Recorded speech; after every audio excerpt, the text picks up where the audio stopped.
Good evening and welcome to the Jay Duke Show. I want to thank Jumping Instructors Network for making this possible. My producers tonight are Randy and Laura behind the scenes, and they're doing a great job as always. Tonight we have a very special guest, Karl Cook. You guys are going to love this interview. He's a fantastic guy and a great story. So we have all sorts of super fun questions for him to ask. And if you're a follower of him on Instagram, you'll be expecting, you'll know what's coming. I want to thank, first of all, Farm Vet for being with us tonight. Farm Vet and Scope, both amazing companies. And, you know, Farm Vet was started in 1999 and as a mobile tack shop to go to the horse shows, to bring all the things that we forget. You know, there's so many things that we take to the horse shows and there's no way to bring everything that those horses require. They started up in 1999. The Farm Vet trailer would be at those horse shows, and I was always relieved to see them. And I know everyone else is as well, because, you know, any product you're going to want to see, any product you're going to want to buy, they're going to go in, they're going to give you great service and the best product. So thank you to Farm Vet for being with us tonight. And also to Scope Equestrian Lifestyle Company. They are literally the coolest clothing company based out of British Columbia, Canada. Family run, amazing products. And what's really neat about them is everybody wears their stuff. The preteens, the teenagers, the 20-somethings, people like me, the older people wear their stuff. Everyone loves it. It's super comfortable. It's very fashionable. And I'm really glad to have Scope Equestrian Lifestyle joining me tonight. So I want to bring in my guest, Karl Cook. Karl, thank you very much for joining us. Karl is an American team rider. He's double gold medalist of the young riders. He's had a top 12 finish in the World Cup finals. I don't know if that was in Vegas or where that was, but top 12 finish, that's a huge accomplishment. And he's represented Team USA on the world stage. So I'm very happy to have Karl with us tonight. How are you doing? Oh, I'm doing good. Thank you so much, Jay, for having me. Oh, thanks for joining. Well, I always like when I get top riders on the show, I'm always curious, how you got started in your career with the show Jumping Horses. So can you give me and the audience some background on how you got going with this? I just started. No, my mom rode, as an amateur, and when my sister and I got old, we're not like toddlers anymore. We always had horses in our backyard, and one day she asked if I wanted a pony, and she had a little picture of this pony, and I said yes, and just kind of never stopped from there. Never stopped. And how did you compete on the ponies at the horse shows, or when did you start competing? So that pony that she showed me a picture of was my pony jumper pony. And then I rode that for years, and then my sister rode that. She won pony jumper finals on that pony when she had the national pony jumper finals. And now it lives at our house, lives in my parents' house. And and then, from the ponies, and, I only ever had that pony, and I only did the pony jumpers. And then I went to children's jumpers, junior modified, juniors, and then on from there. Nice. So you've been working with Eric Neve for several years now. And Eric Neve was an idol of mine growing up. I'm watching him in Calgary and watching him in Europe and watching him on TV, and such a special rider in every way. His style was classical and unique to him at the same time. I don't know how he pulled that off, but he just seemed, you always knew you were watching Eric Neve. There was never any question about that, but it was also such a classic style that he had. And I always aspired to watch him and then ride like him and all that. So you've been training with him for several years. Can you tell me about that? What that experience has been like? I think it's been it's been a big part of my life. And I think it's, he's really brought me into like the future of this sport, and how I think about riding and horses. And how I think about just the act of working with the horses and riding the horses. But I agree, he's got a very classical style, yet a lot of the little details are not as classical, at least in the American classical sense. Right. And then at the same, he will say he saw, back in the, late 70s, early 80s were really his formative period, Okay. where he was started to go onto the world stage. And so he saw, the Germans who were big at that time, or very good at that time, and the Americans who, that was, Conrad Homfeld and Idle Dice and all these Michael Matz, unbelievable American horses. Yeah.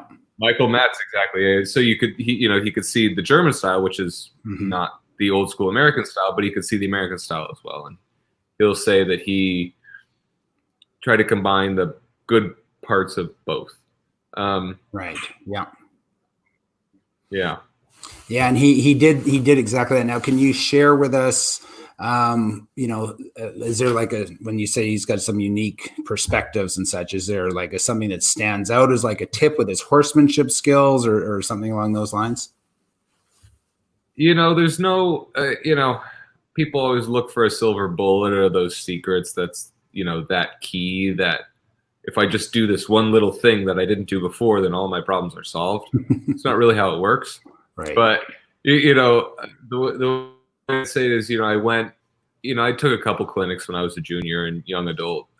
So when I went to Eric, summer of 2012, and I went to his farm in France, before he taught me the first day, I was getting ready to do a clinic, and I'd done clinics with some well-known American clinicians. And so, I was sitting up, my elbows were bent, my hands were up. I mean, looked like the traditional like equitation type of thing, even though I never did equitation. And my equitation in my junior years was terrible. But I did exactly what I thought at that time from my experiences. And in the first day, he said, okay, don't push your heels down. Don't put weight in your stirrups. Don't close your fingers. Don't arch your back. Actually move your back. Like this whole, like, what I thought, you get to push your heels down or close your hands or all this stuff. And so when things don't work, you think, maybe if I push my heels down farther, then it would be successful. And then in like 5 minutes, he just like erodes all of it. Yeah. A little bit. That's a little bit French style. That what he's explaining there. That's a little bit different. Several of the French riders do ride exactly how you're talking about. Yeah, I mean, it's there's no force in the position. I think is the big thing. You're not pushing your heels down, or you're not pushing your butt into the saddle. You're not closing your hands. There's no force in the position. The position is what it is because that's what's easiest to do with your body. And I think that, I had to completely change how I ride, but I knew I needed to do that going in. So I, did the best I could to do it, but it makes sense once you start riding that way, because you're not forcing yourself into any position. Right. You're finding the rhythm of the horse and the balance point of the horse that works with their body, your body, and do what feels natural. Yeah. No dance instructor ever said to look more fluid by getting stiffer. Yes, for sure. You look like you're not moving by moving, right, not by not moving. Yeah. Yeah, absolutely. That's really cool. And then on top of that, he's such a gentleman and a fantastic ambassador of the sport. And, I'm sure a great role model to follow along those lines too. So, and he has made an incredible mark on your career. And it's been great to watch that progression and the success that you guys are having. It's been a great ride to be on. Nice. So you've been on Team USA. You represented them at Thunderbird Show Park in British Columbia, Canada. You had a big fan club there and a lot of people cheering you on. What was that like, putting on the team jacket for the first time? I'm sure it was a goal of yours for a long time. It's pretty much every rider's dream. What was that like? I think it always feels special to represent your country, as I think any rider for their respective country would feel. For me, the goal is still the same, regardless of what jacket I'm wearing or what class I'm going in. So I kind of, in the moment, I have, you have to change how your brain's thinking about it. Mm-hmm. But it's always special to represent your country, and also I think for me it's fun to ride with the team, and to have other riders that you're relying on and are relying on you. I think that's I don't know. I like it. It's makes it more interesting for me. It is. I don't. Yeah. I don't get that pressure that other people. They're like, oh well, people are relying on me. I have to do X, Y, and Z, and it's totally different now because because this format and all this stuff. And for me, it's still got to jump clear. I mean, that is the goal. The goal is still the same. It doesn't matter who's relying on you or not. The goal is the same. So, yeah, for sure. It's such a neat opportunity. I remember that was a beautiful day there, and a really fun class to be a part of and to watch. So, congratulations, and I hope you get a chance to do that again in the future. I'm sure those opportunities will arise for you. We'll send. The better I ride, the more likely it will be. That's right. So you do some pretty interesting things with your horses. You're very well known for your love of the horses, for your care of the horses, as a horseman. And that's great for you to be, at such a young age to already have that sort of reputation. And so I want to talk about that. I've heard about this soundness test, or way of checking their soundness, where you have some cameras set up and some motion sensors. Would you be able to, what is that about? I mean, when I was growing up, your horse was either sound or it was lame. Or at least that's what I recall growing up, regardless of any other thing. So, and if anyone has been an athlete, knows there's a great deal of stuff in between those two pieces. Before you are actively lame, you might be stiff, you might be sore.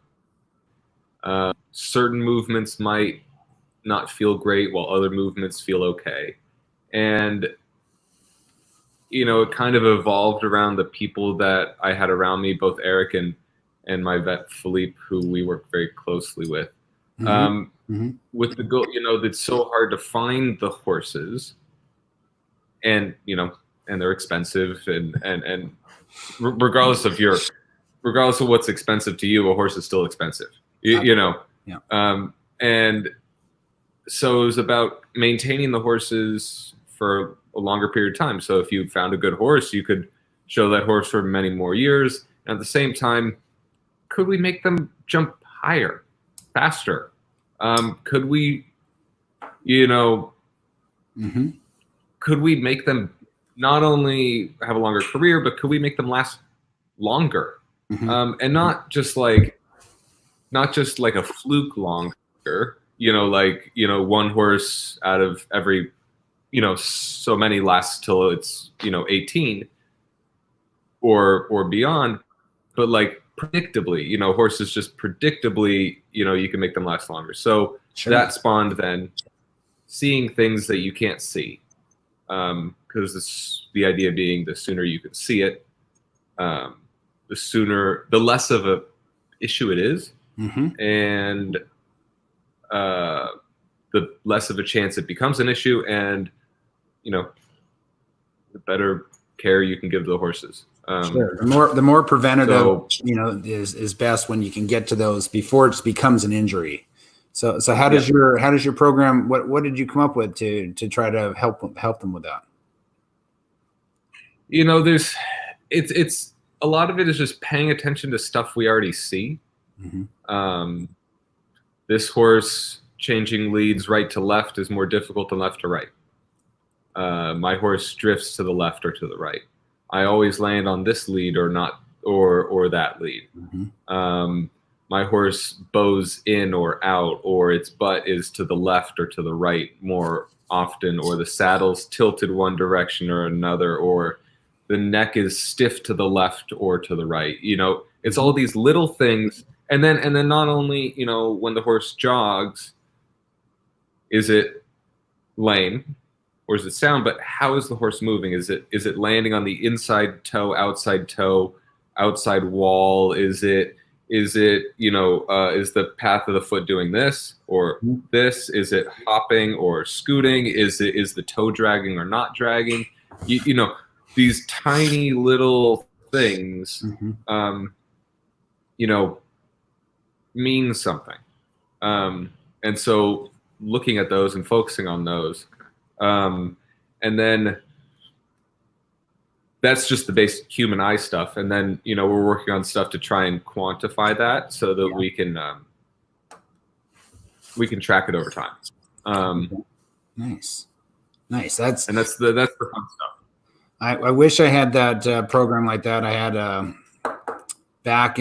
this was back in the 90s, and had a thoroughbred off the track, and got him as a 3-year-old, and at 6 he was actually jumping around the Masters, in the preliminary ring well, and at 7 I rode him on the team.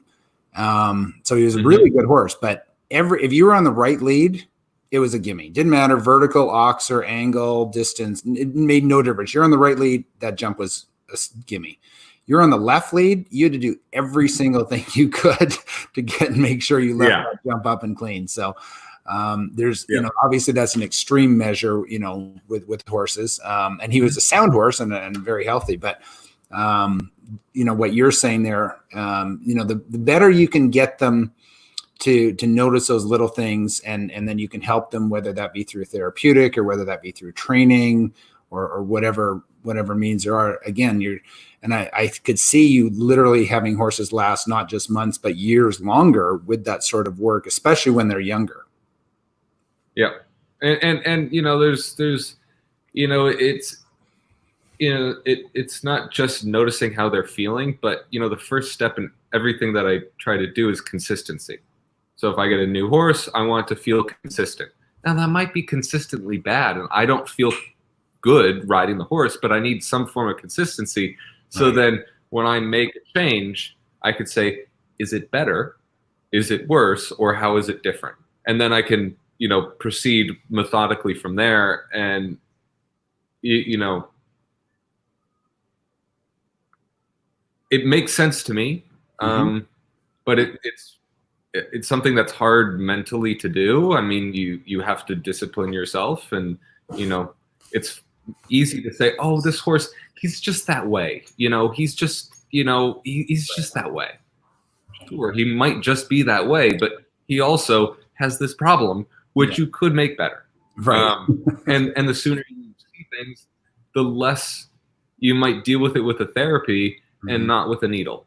Yes. Or, you can deal with things so much more holistically than if the horse is lame. If you have a torn suspensory, you've already missed many indicators to get to that point. It doesn't happen in a vacuum. Yeah. Nice.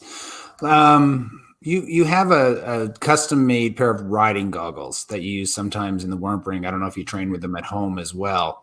Tell us about these goggles and what they do and how why you use them. So I was working, the guy that I work with on a lot of my measurement projects introduced me to this Norwegian biomechanics lady, and we brought her out from Norway with him. And we worked with her for a weekend. Her name is Maria Therese, and she's really good at, biomechanics, balance, and that kind of like subtle training thing. Are you aligned in your body? And, that kind of, it's kind of one of those like salt and pepper things at the very end. Okay. It's not it's not the steak, but it's those little details that like really bring things through. And I didn't use the goggles when she was there, but she had these ski goggles with tape over them, and I never used them. And then I asked her what they were, and we talked about them. And then one day I was riding after she left, and I was like, I'm going to make a pair. So I spent like $6 on Amazon, and I took some hoof tape. And so I guess basically what it is it's actually, are they here? No, they're down the barn. They're clear ski goggles, which is a bad idea. Don't ski in clear goggles. It's a bad idea. And then I just put tape over them, so all I see is a little slit. So I can't see the horse, and I can't see up. Wow. So when I'm riding them, I literally cannot see my horse at all. And that has a variety of effects. Sure. On my riding. I think I might try that one, some of my students, because I'm always trying to get them to look where they're going. So this sounds like a great tip. I promise you it'll make them look where they're going. Yeah. I promise. Yeah. No, I love that. I love that. You're really well known for your work with rescue animals. And you and your wife are very involved with that. And I know you're involved with dogs and possibly with the horses and such. Tell me about that and how, what that brings to you and how that fulfills you. I mean, professionally, I care for horses. Mm-hmm. Doesn't matter what I do with them. I still do that. I have to care for the horses if I want to show them the ring. Right. So it's kind of an extension of that. And I think my wife has really brought that out in me a lot. I've I have one dwarf, 2 mini ponies, and a mini donkey in a paddock just over there. And then we have rescue dogs. And I think it's a good thing to do for the animals. Mm-hmm. And I think being able to give them a good environment to live is what an animal deserves. And that being able to do that makes me happy, but I don't do it to for anything other than I enjoy giving those animals a life that I feel that they deserve. Yeah. And I'm capable of giving them. I don't pound it from I don't shout it from the rooftops, but because makes me feel good, and I don't really give a shit what other people think, Yeah, for sure. It's just what if there's someone say watching that would say, hey, I'd like to, help an animal in need and whatever, what recommendation would you have for them? I mean, it depends on what you're able to give. I think the worst thing is to take on more than you can actually do. And you take it on well-intentioned. You want to help animals, but taking on more than you can handle in the end makes you not happy and is not the best environment for the animals. So if that means that the most you can handle is giving some time at a good rescue or something like that, or fostering, or actually adopting animals yourself. I think the key is, what can you handle? What can you give? Because most people think about what they can receive. Right. I think with the rescue animals, it's not what you will receive from whatever animal or animals you want to rescue. It's what can I give? Yeah. For the years, because some of them you're gonna adopt them, and it's many years. If it's a senior dog, it might be a few years, but if it's a young dog or a young pony, it's a decade plus. With the mini ponies, it can be 20 years plus. I mean, that's a lot. That's a lot of continuous work, and you have to be ready for it. As an animal lover myself, and I do everything that I can. Thank you so much for everything that you're doing for them.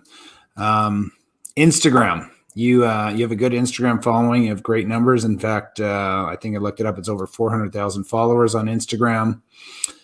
Do you and Kaylee have Instagram contests? Because I see she has 6 million followers. So I think if you are, that's not going very well for you. Or like, how does that work with the two of you? I mean, Jake, I mean, let's be realistic here. People follow me because of my wife. I think at least initially, my numbers got to what they were because people were following me. They kind of went from my wife to me. And I'm, honestly, I'm okay with that because it just is. It just is, so I can't be one way or the other. And I was kind of agnostic about Instagram. And then, I kind of, I started, actually, it was literally basically a year ago. I started my walking and talking videos. Yeah. Just by chance. I just finished a round in Kentucky, and I was walking back to the barn, and I literally was like, okay, well, I'm walking and talking, and I just said like 2 minutes of my thoughts, and then that kind of spiraled into longer videos. I'd put in my round, so you'd see me talking about my round, you'd see the round, and then I'd talk about it after, to talking about other stuff I do at the barn, or riding, or all sorts of different things.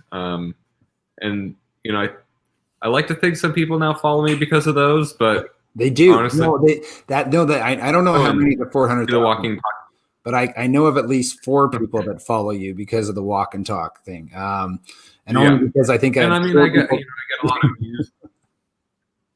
Yeah, only because I have 4 people today alone tell me, "Oh yeah, Karl is this fantastic." I was teaching a clinic today, and like, and we're talking about the show tonight, and Karl has this fantastic walk and talk thing he does, and we love watching and whatever. And so for sure, I know 4 people that follow you just for you. Yeah. And for me, it's good because it helps me, regardless of how many people watch it or if no people watch it, helps me kind of. I think the reason why I did it initially was it helped me.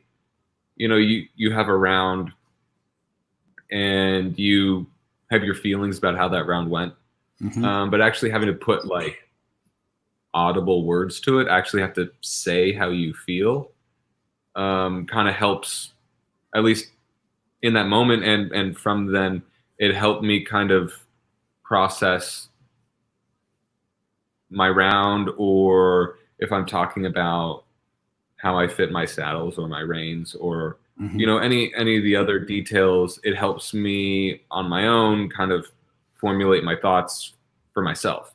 So it not only, hopefully it helps other people, but it also helps me in my own application of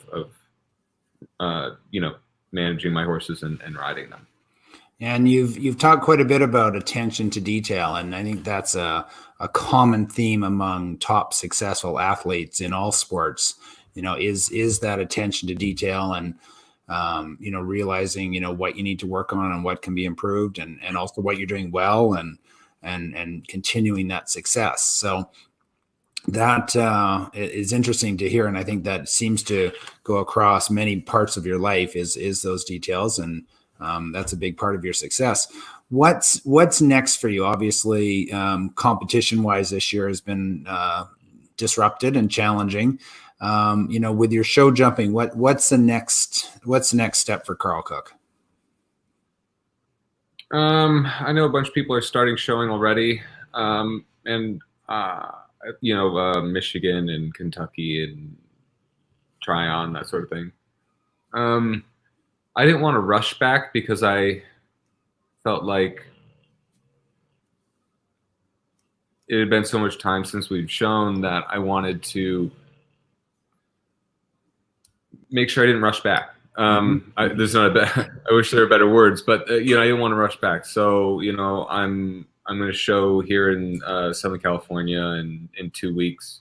We're doing a little home show here at my farm here this weekend. Invited a couple of people, my wife and a couple of local people, to trailer in, jump on the grass field, and nice. set a course. Yeah. Have a, social distancing get together. It's like a relaxed horse show where no one wins money and no one, you just have fun. Yeah. Nice. And then, I think I wanted to do Thunderbird, but it looks like the border may or may not be open. And if it is open, then we would have to quarantine the horses there. So it just wasn't going to be able to work. So I think we're going to do some other shows in either Colorado or New Mexico. And then hopefully we can do our normal shows again. Sonoma, Sacramento, Del Mar, that sort of thing.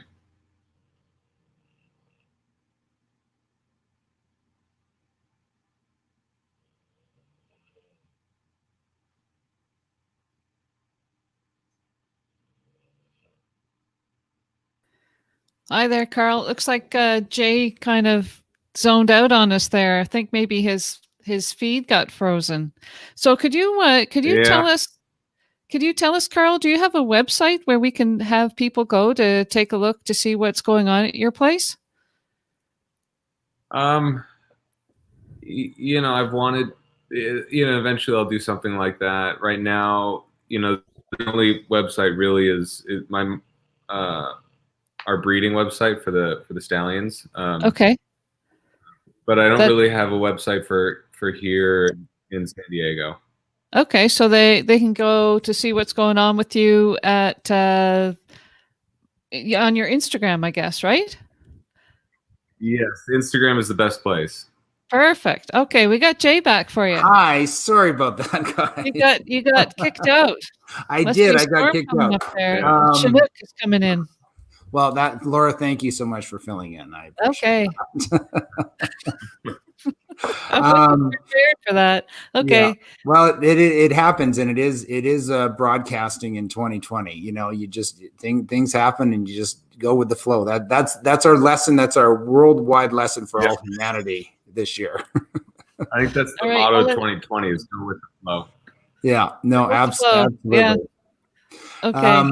Well, Karl, thank you so much for coming on the show. You're a fascinating character. All the stuff that you do for everybody, and you're such a great role model for so many people. And all I can say is just keep it up. And I really appreciate you coming on, and definitely hope to have you back soon. Oh, thank you, and thank you for asking me. And can't wait to see you guys at a show again. Yeah, no, absolutely. So everyone, next week is a really, really special episode. Kevin and Diana Babington are coming on, and this is a story you really have to see. It's a story of, heroism and heartbreak, and I get emotional just even talking about it right now, and we haven't even started the show yet. So, please join me next week on the great. Oh, thank you, Karl. Yeah, I hope everyone watches, because this one means a lot.